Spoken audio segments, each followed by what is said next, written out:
Hi అండి, మీకు ఒక మంచి స్టోరీ చెప్తా, వీడియో పూర్తిగా చూడండి. అయితే కడుపుతో ఉన్న ఒక కోడలు ఇంట్లో వాళ్ళందరికీ అన్నం వడ్డిస్తూ ఉంటుంది. వడ్డిస్తూ ఉండగా అత్త ఏమంటదంటే, ఏమని లోపల గెరిటె మర్చిపోయినా వెళ్ళి తీసుకొని రా అని కోడల్ని లోపలే పంపిస్తుంది.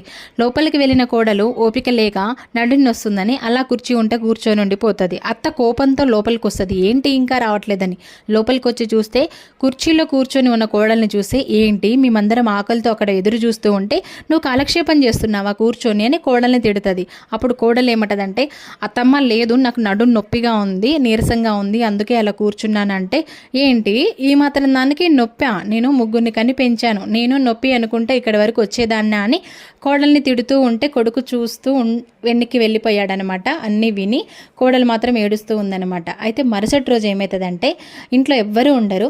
అత్త నడుస్తూ ఉంటే కింద పడిపోతుంది గుమ్మం తలిగి. అప్పుడు కొడుకు ఒక్కడే ఉంటాడు. కొడుకు వచ్చి అమ్మ అని లేపి పక్కన కుర్చీలో కూర్చోబెడతాడు. కూర్చోబెట్టిన తర్వాత అమ్మయ్య మా అమ్మకి ఏం కాలేదులే అని మనసులో అనుకుంటాడు. అప్పుడు వాళ్ళ అమ్మ ఏమంటదంటే, అమ్మ తల నొప్పిగా అంటది. అయితే నిజంగా నీకు నొప్పిగా ఉందా అమ్మ తల అంటే, అవునరా నిజంగా నొప్పిగా ఉందిరా అంటే, లేదమ్మా నువ్వు అబద్ధం చెప్తున్నావులే అమ్మ, నీకు నొప్పిగా లేదంటే, ఏంట్రా అలా అంటావు, నీ ముందే పడ్డాను కదా, నా నొప్పి కంటే కూడా నువ్వు అనే మాటే నాకు చాలా బాధగా ఉందిరా అని తల్లి అంటదనమాట.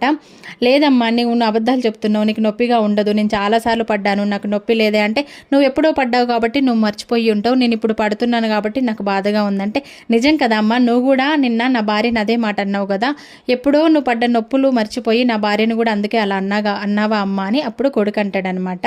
అప్పుడు ఆమె నోటికి మాటలు రాకుండా బాధతో కన్నీళ్ళు వచ్చాయన్నమాట. తన తప్పును తను తెలుసుకొని చాలా బాధపడిపోయింది. వీడియోని ఇస్తే లైక్ చేయండి.